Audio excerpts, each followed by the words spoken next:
দুপুরের খাওয়ার থালিতে ছিল আজ পেঁপে ভর্তা, তারপরে ছিল কলা ভরার চচ্চড়ি, মোরলা মাছের আলু বেগুনের চচ্চড়ি, মাছ ভাজা আর ছিল মাছের ঝাল। খাবার থালি দেখেই মন ভরে গিয়েছিল, কারণ খাওয়ার থালিতে ছিল কলা ভরার চচ্চড়ি।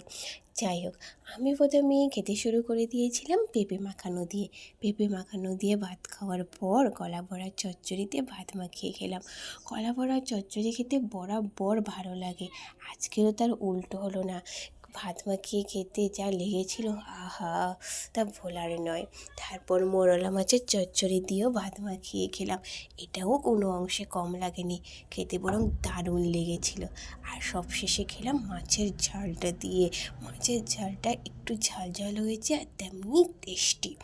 মাছ আর আলু মাখিয়ে ভাত খেতে যা লেগেছিল, পুরো দুর্দান্ত।